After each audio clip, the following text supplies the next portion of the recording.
E não dá para a gente ser uma empresa multicanal, uma empresa que coloca o consumidor no centro das decisões, sem estar nos canais onde o consumidor está. E assim foram surgindo oportunidades, né, da gente empreender dentro do Grupo Boticário, de trazer modelos de negócio, modelos de distribuição diferentes, canais alternativos de venda, estrutura comercial diferente, um modelo de pensar o negócio diferente também. Olá pessoal, tudo bem? Sejam todos bem-vindos a mais um episódio do Video Talks. E hoje o assunto é desenvolvimento comercial no varejo. Para isso a gente trouxe aqui o Anderson Camacho, um cara que fez uma revolução no Boticário, no desenvolvimento do canal do varejo, e ele vai dar uma aula para a gente aqui sobre esse assunto. Camacho, obrigado aqui por ter se juntado ao nosso podcast. Obrigado você, Marco, pelo convite. Obrigado pela introdução também. Vamos falar um pouquinho dessa história aí que foi muito bonita. Maravilhoso. Cara, quer contar então, começar contando como é que vocês cresceram tanto assim o negócio de varejo no Boticário nos últimos anos? Cara, a história começa quando eu recebo um convite para ir para o Boticário e eu venho do mercado de alimentos e bebidas, então era algo muito novo o mercado de cosméticos para mim. E eu recebo um convite para liderar a área comercial e desenvolver o B2B do Grupo Boticário. O Grupo Boticário é uma empresa de 47 anos que construiu a sua história dentro daquele modelo de franquias. Perfeito. E da venda porta a porta. Mas ele tinha uma vontade de ir para o varejo. E mais do que uma vontade, isso era uma estratégia do grupo já desenhada há muito tempo. A gente se posicionou como uma empresa multicanal, a gente se posicionou como uma empresa que bota realmente o consumidor no centro das decisões. E não dá para a gente ser uma empresa multicanal, uma empresa que coloca o consumidor no centro das decisões, sem estar nos canais onde o consumidor está. Perfeito. Né? Então, os nossos consumidores estão passando nas farmácias também, passam, obviamente, na nossa loja, recebem nossas revendedoras dentro de casa, têm o acesso lá na Beleza na web, mas eles também vão na farmácia, vão no supermercado, vão na loja de departamento, e era importante que a gente tivesse presente lá com as nossas marcas também. Então, o projeto era esse, da gente levar as marcas do grupo para esse canal tradicional de varejo. Eu entro no grupo em 21, o B2B já existia desde 2018, quando compra a Vult, até um pouquinho antes, quando a gente faz a aquisição da Frágil, que era já uma empresa que tinha algumas marcas como Australian Gold, por exemplo.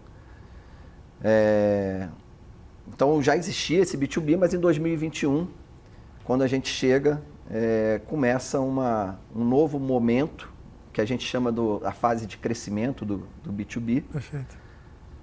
Naquele momento a gente tinha uma malha de distribuição de uns 35 distribuidores, com grande capacidade, com grande especialização na categoria de maquiagem e, obviamente, também com grande especialização no canal perfumarias. E a gente entrega para esses distribuidores um portfólio um pouco maior. A gente leva para eles toda a linha de Eudora. Bastante. Que é isso que veio já da Frágil e do próprio grupo. Perfeito. Então a gente entrega protetor solar Australian Gold, toda a linha de Eudora Sillage, Eudora Nina Secrets, que é uma outra maquiagem nossa, Bio Oil, e outras marcas que depois foram entrando no portfólio. E esses distribuidores, que eram distribuidores especializados em make, se transformam em distribuidores de cosméticos, né? Grandes distribuidores de cosméticos. Mas, além disso, a gente faz algumas mudanças que foram muito importantes para esse crescimento. Né?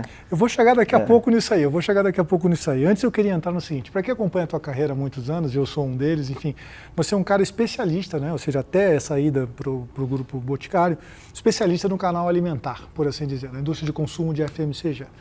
E aí você aceita o desafio de ir para o mercado de beleza, de cosméticos. O que te motivou a aceitar esse desafio? O que estava por detrás da proposta que você olhou e falou assim, cara, eu quero seguir esse caminho aqui? Quando você escuta uma proposta, né, Marco, de levar as marcas do Grupo Boticário para o varejo, isso por si só já é um desafio assim maravilhoso, né? Você fala, pô, é um belo de um projeto, marcas conhecidas, marcas fortes, produtos de altíssima qualidade, com uma base de consumidores já fiéis. Então você imagina pegar essa marca e levar para o varejo tradicional, que é onde eu conhecia super bem. Então foi o que me motivou. Então, e eu vi aí realmente uma possibilidade da gente fazer uma linda história de sucesso, como aconteceu, né? Como a gente desenvolveu aí nesses últimos 4 anos, de 21 até agora, né? Eu vejo um quê de, talvez, pelo menos a mensagem que você me passou, é de que é quase como um chamado para um intraempreendedorismo, né? Ou seja, você de uma certa forma ou de outra, claro que o negócio já existia, mas começar praticamente ele de um estágio que estava um tanto quanto estável para essa alavancagem toda que vocês conseguiram desenvolver, né? É isso. Os números são bem impressionantes, né? Quando a gente olha a evolução de 21 até 24, né? Então a gente aumentou o negócio em 5 vezes, né? A gente saiu de 450 milhões de reais para 2,4 bi em 2024, né? Saímos de 30 mil pontos de venda para 120 mil pontos de venda. Saímos de 35 distribuidores para 80 distribuidores. Então são números realmente impressionantes, mas que aconteceram graças a algumas iniciativas e sim, tem um chamado importante de intraempreendedorismo, porque foram criadas muitas coisas lá dentro. Algumas inovadoras, outras já super consolidadas no mercado, mas que para a gente eram muito novas lá, e a gente foi trazendo várias dessas iniciativas. Então, por exemplo aqui, né, quando a gente fala em intraempreendedorismo, algumas características são bem importantes, né, Marco? Então, a gente fala de autonomia para o time, porque esse intraempreendedorismo não parte de uma única pessoa, né? Então, se você gera autonomia para o teu time, e a gente, lá em 2021, a gente desenhou esse plano de futuro com essa clareza. Então, primeiro a gente mostrou para a equipe onde a gente queria chegar, qual era o nosso sonho, onde a gente queria chegar. Compartilhamos com eles caminhos para a gente chegar para lá. Demos autonomia para esse time tomar algumas decisões dentro de um framework pré-definido já, né? E mantivemos essas pessoas engajadas para buscarem isso, através de sistemas de reconhecimento, de recompensas, e através de valores muito fortes do grupo, que também incentiva isso. Por exemplo, o grupo tem um dos valores nossos lá, time que está ganhando se mexe sim. Olha só. Né? Então você fala, pô, mas está tudo dando certo, estamos batendo meta, vai mudar por quê? Para continuar vencendo, né? Então a gente tem esse valor na raiz, no DNA do Grupo Boticário, né?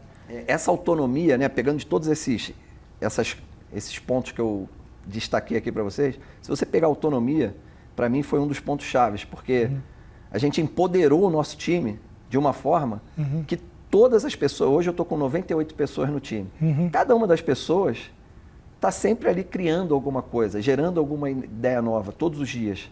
Então você imagina que isso se torna uma bola de neve, né? um ciclo virtuoso de geração de ideias, de criação, de geração de valor, né?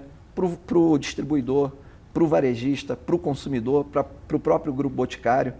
Então foi isso que a gente foi construindo aí ao longo desses 4 anos, né? O Boticário, ele é muito consistente nessa perspectiva de gerar o empreendedorismo dentro das suas unidades de negócio, né? Alavancando, enfim, a gente tem acompanhado resultados espetaculares ao longo de anos do grupo, então está claro que isso de fato faz parte de uma governança corporativa, não é só uma iniciativa pontual que aconteceu lá atrás na fundação do grupo, né? Sem dúvida alguma.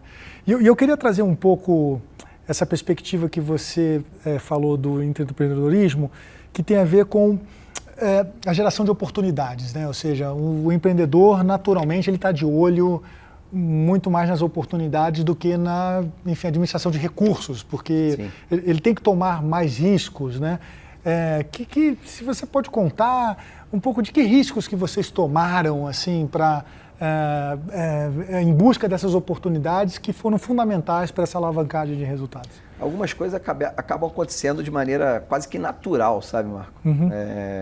Por exemplo, teve um case nosso no no Rio de Janeiro, que um parceiro, ele inclusive está na Malha até hoje, um grande parceiro nosso, que ele era distribuidor no Ceará e no Rio de Janeiro. E aí ele me chamou e falou, Camacho, eu vou ficar só com o Ceará, não vou conseguir fazer o Rio e o Ceará, porque eu não consigo estar nos dois lugares ao mesmo tempo. Uhum. E naquele momento a gente falou, poxa, boto outro distribuidor ou penso num modelo diferente, né? E aí a gente montou um modelo de distribuição no Rio de Janeiro, que é como se fosse um distribuidor, mas um distribuidor do Grupo Boticário, pertencente ao Grupo Boticário. Tá. Então é quase que uma equipe de venda própria. Tá legal. Né?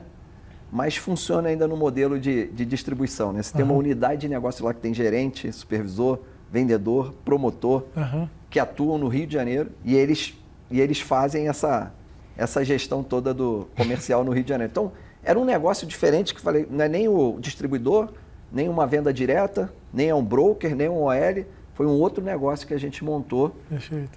E que deu muito certo, que se mostrou bom do ponto de vista financeiro, mas também com uma melhoria de performance, né? Porque você traz vendedores CLT, treinados pelo grupo, né?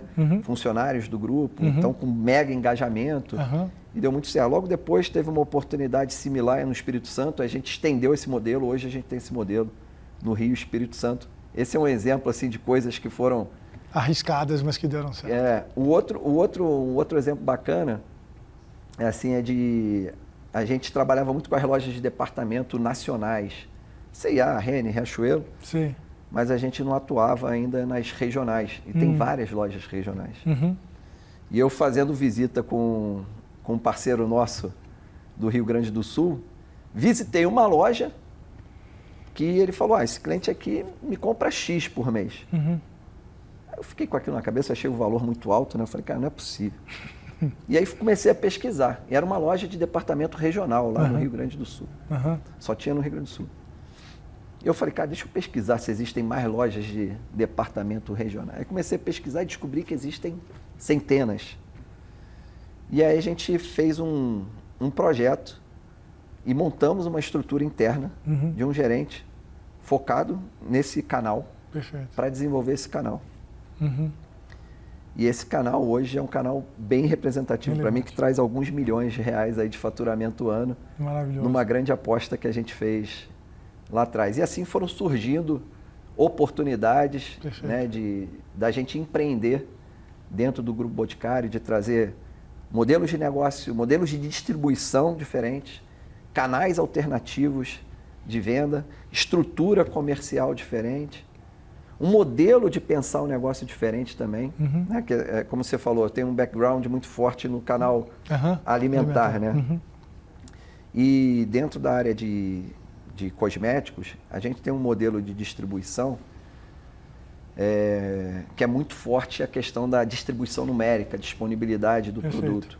E a gente foi para um modelo que focava mais no nível de execução e não tanto na numérica, no primeiro momento. Essa foi uma outra grande aposta arriscada, porque a gente tinha o risco de ter uma distribuição numérica um pouco menor, mas uma aposta muito grande para fazer com qualidade onde a gente estava. Perfeito. E apostamos nisso. E os números parece que a gente fez uma aposta certa, né? Porque a gente de fato conseguiu quintuplicar o tamanho do negócio, gerar um nível de relacionamento muito mais próximo com as grandes redes, com os grandes clientes, com os médios clientes também, né? Chegar nas associações de farma do Brasil inteiro, né? Com as entidades de classe do canal perfumaria, de lojas de departamento, dos supermercados também.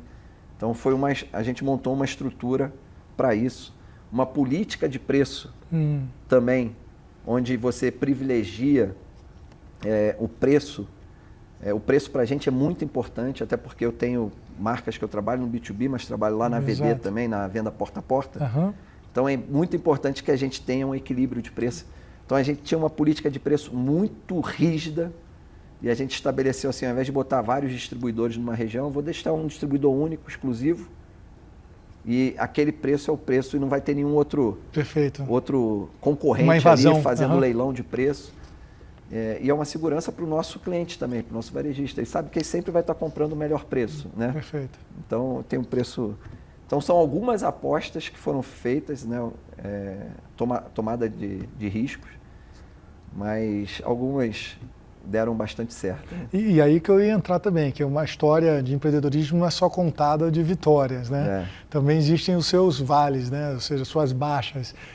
O que vocês apostaram e que se mostrou equivocado e que vocês rapidamente falaram, olha, não vamos por aqui não, porque esse é o caminho errado.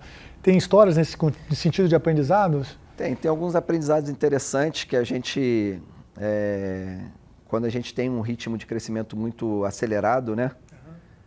A gente começa a acreditar que tudo é possível, que tem espaço para tudo, e aí gera uma corrente de otimismo muito grande. Eu acho que isso é um cuidado que a gente aprendeu que precisa ter. Às vezes, uma ampliação muito rápida de portfólio, por exemplo, que foi uma coisa que a gente fez. Isso gera uma complexidade tanto interna como para os nossos parceiros distribuidores também, né? Então, é algo que a gente aprendeu que talvez precise ir mais pé no chão. Inclusive, é o que a gente está começando agora esse ano. Esse ano a gente está mudando esse ciclo de super crescimento para um ciclo que a gente está chamando de geração de valor, que é um ciclo mais de construir esse futuro, processos, portfólio por canal, enfim, agora vem outras frentes de atuação. Né? E eu imagino que uma delas deve ser garantir a execução no canal de venda de acordo com a estratégia. Que, por sinal, estamos começando o trabalho com a Vide agora. Hoje eu estava falando aqui, antes de chegar aqui, eu estava falando com a pessoa responsável por isso. A gente acabou de fechar com vocês também Olha que notícia boa, nem sabia disso. Que ótimo. Fechamos com a Vide uma parceria para fazer a auditoria do ponto de venda, da execução ponto de venda. Até algum tempo atrás, né, você até brincou comigo, né? Falou, pô, Camacho, você é o único cara comercial que fica querendo se auto-auditar. Né? Exato, foi isso mesmo. Mas eu de verdade, eu acredito muito nisso, porque quando a execução, né, pegando até a própria história que a gente contou aqui, você tem uma fase de crescimento absurda, mas chega um momento que eu vou ter que crescer sobre essa base já madura. Quando chega nesse momento, a execução é primordial. Né? Porque você vem crescendo em cima de crescimento de base de clientes, em cima de introdução de marcas que não estavam ainda. Mas depois que você estabeleceu a presença dos produtos em todos os clientes, né, todas as marcas, o que vai fazer a diferença é a execução no ponto de venda. Né? Obviamente tem a parte de marketing, de comunicação, mas tem muito uma parte ali da execução, ponto de venda, que vai fazer você aumentar esse ticket médio ali dentro. E você ter essa auditoria da execução ponto de venda, ela nos permite entender onde que estão os gaps da execução. E aí atuar de maneira mais cirúrgica. Né? Então a gente começa esse ano uma parceria com a Vide para a gente poder saber como está a auditoria no Brasil inteiro. E aí eu consigo ver, inclusive, por distribuidor, dos meus 80 distribuidores no Brasil, como é que está o nível de execução de cada um. Para eles próprios, né? É bom saber, falar, pô, porque a gente cria um conceito de notas para isso, né? Você fala, pô, tem um distribuidor que tem execução nota 9 e tem outro que tem nota 5. Né? E ele próprio saber que tem esse gap e buscar as oportunidades para chegar lá no 9 também, ou talvez no 10. Né? Perfeito. Obrigado pela oportunidade. Sucesso para a gente. Tomara que a gente consiga, de fato, ajudar vocês nessa tarefa de ir para o próximo patamar, né? Uma vez que vocês já estabilizaram razoavelmente o negócio. E falando um pouco de gestão de distribuidores, você notoriamente é um cara que tem uma experiência enorme nesse assunto também. Quais são as principais práticas de governança que você imagina para o sucesso na gestão de distribuidores, Camacho? Aquelas que você, ao longo desses anos, fez acontecer e que proporcionaram os melhores resultados. Sabe aquela metáfora do iceberg? Né? Que você só vê a pontinha do iceberg, mas a maior parte do iceberg está embaixo d'água? Exato. Eu costumo dizer que a gestão de distribuidores é muito nessa linha. Assim. Tem a parte que todo mundo vê, que é a meta que você atinge, quantidade de pontos que você faz, a verba que você gasta para isso está visível ali, né? Mas tem um trabalho que é a parte de baixo, que está debaixo da água ali do iceberg, que é a maior parte, que é intangível, que é o que ninguém vê. Então, eu tenho um grande amigo chamado Fred Bezerra, que é um proprietário da EBD, que é uma das maiores distribuidoras de alimentos aí do Brasil, alimentos e bebidas e tal, que ele fala, o segredo da relação de distribuição, você fazer gestão de distribuidor, é intimidade. O que é intimidade? Intimidade é a abertura que eu tenho de falar para você o que eu penso, mas eu também saber ouvir o que você tem para falar para mim. Essa troca de informação, de maneira íntima, sem milindres, é o que faz a diferença numa gestão de distribuidores. É como você fala com a sua esposa, como você fala com seu filho, você dá um feedback sem medo do julgamento, né? Você fala o que precisa, e do outro lado, a pessoa sabe que você está falando para o bem dela, que não é para criticar, não é pessoal. A gente não critica pessoas, a gente critica as ideias. E a gente não é nem criticar, a gente discute as ideias. Então, se você chega nesse patamar de intimidade, de falar o que pensa, e também ter a liberdade da outra pessoa falar o que pensa também, você ouvir, internalizar e agir em cima daquilo, esse é o grande diferencial numa gestão de distribuidores. Falando além da intimidade, outros pontos assim, tem que estar claro para onde a gente vai. O distribuidor é o teu braço comercial, é o teu grande parceiro comercial. Hoje no meu negócio, o distribuidor representa 74% do meu faturamento. Então, ele precisa ter clareza de para onde eu vou.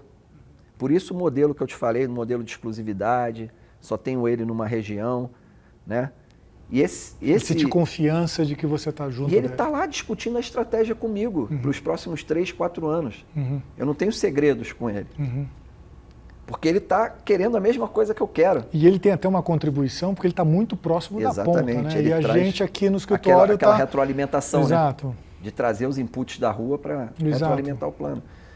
Então, a gente trata o distribuidor como um parceiro comercial, com o nosso braço comercial mesmo. Né?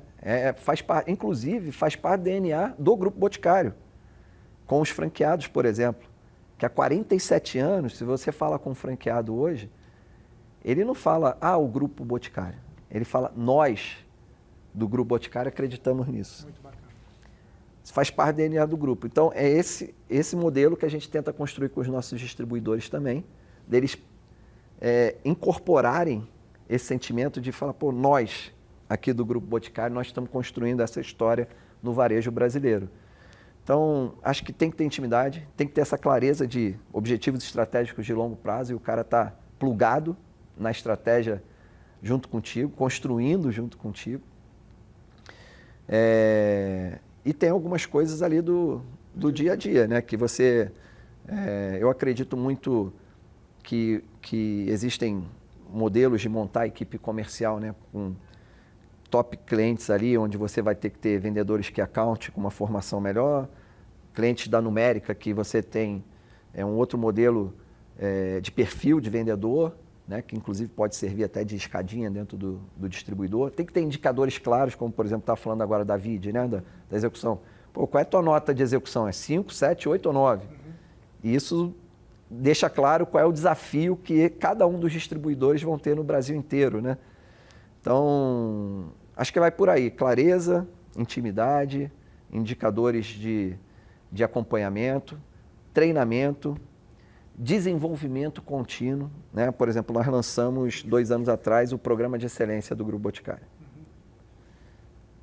Como eu te falei, eu tenho 74% do meu negócio.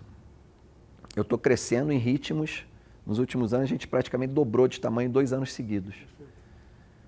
Como é que eu faço para garantir que esse meu distribuidor acompanhe esse crescimento? Exato. E aí quando eu falo acompanha crescimento, envolve tamanho do estoque dele, que ele provavelmente vai ter que ir para um estoque maior, né? Porque aumenta o espaço de armazenagem. Exato. Esse distribuidor tem que se preparar do ponto de vista financeiro, porque ele vai ter que ter um fluxo de caixa maior. Ele vai vender 2 vezes mais, 3 vezes mais, mas ele também vai comprar 2 vezes mais, 3 vezes mais. Perfeito. E ele tem caixa para isso? Como é que eu ajudo ele a se planejar financeiramente para o futuro para que ele tenha condições de comprar 2, 3 vezes mais? Logística, como é que ele vai fazer a entrega? Entregava para 30 mil clientes, hoje entrega para 120 mil clientes. A mesma malha de distribuição, como é que esses distribuidores precisaram se se estruturar para garantir que eles conseguissem fazer a entrega para 4 vezes mais clientes do que eles faziam anteriormente. Então, o nosso programa de excelência ele é dividido em módulo logístico, módulo financeiro, comercial, RH, para formar os líderes do futuro também, né? Então, é nesse tipo de coisa que eu acredito, é isso que a gente está fazendo lá dentro do Grupo Boticário. Cara, espetacular, uma aula. Eu vou reclamar com a produção aqui, que os caras setaram que eu tenho que ficar só 25 minutos no máximo aqui, por causa da audiência, do engajamento e tal. Como é que eu paro uma entrevista como essa aqui? Mas a gente vai ter que encerrar, Camacho, mas eu queria deixar... Primeiro, um agradecimento a você pela, enfim, a aula que você deu pra gente aqui no desenvolvimento comercial. Eu que agradeço o convite. Tá incrível, enfim, tudo que você construiu. E te deixar com uma última pergunta, que é: o que mais, né? Qual é o teu próximo legado, né? Esse aí, né, você já encontrou aí uma fase de estabilização, mas eu sei que você é um cara super inquieto. Para onde mais você quer continuar construindo, enfim, o desenvolvimento, a tua visão de negócio, de mercado? Continuaremos com o intraempreendedorismo, buscando novidades, buscando inovações, gerando a inquietude no time, né, buscando garantir essa autonomia para o time, para eles continuarem, como eu falei, né, tudo isso que a gente construiu, são cada uma dessas 98 pessoas do time comercial, mais as áreas de trade, consumer, finanças, todo mundo que faz o ecossistema Grupo Boticário, né? Então, a gente continua com isso. Mas como eu falei, eu acho que a gente encerrou ali em 24 essa era do crescimento, e em 25 a gente começa uma era que a gente está chamando de geração de valor, que não é tão glamuroso como a gente está falando assim de grandes números de crescimento, mas é tão importante quanto para o futuro do negócio. Agora a gente começa a olhar o portfólio por canal, revisitar toda essa estratégia de produtos que a gente definiu, qual o valor que eu estou entregando lá para o meu parceiro realmente. Então, do ponto de vista logístico, tem alguma coisa que eu posso fazer diferente, que eu posso fazer melhor. Esse programa de excelência que eu falei para vocês, para desenvolver os nossos parceiros distribuidores, a gente vai dar muito foco nisso para ajudar os nossos parceiros a se desenvolverem, estarem cada vez mais preparados para esse futuro. A gente vai organizar a casa, estamos dando uma revisitada no nosso chassi, preparar esse modelo de negócio, deixar pronto para daqui a pouco a gente voltar a acelerar de novo, mas no modelo de negócio sustentável, né? Bom, já vai ficar aqui o convite para o próximo Vídeo Talks, na terceira temporada, porque essa é a segunda, para você vir falar sobre programa de excelência de distribuidores. Fechado? Fechado, meu amigo. Cara, obrigado. Foi incrível. Porra, bom Valeu. Demais. Obrigado. É isso aí, turma. Até a próxima, então. Um abraço a todos. Até mais. Tchau, tchau.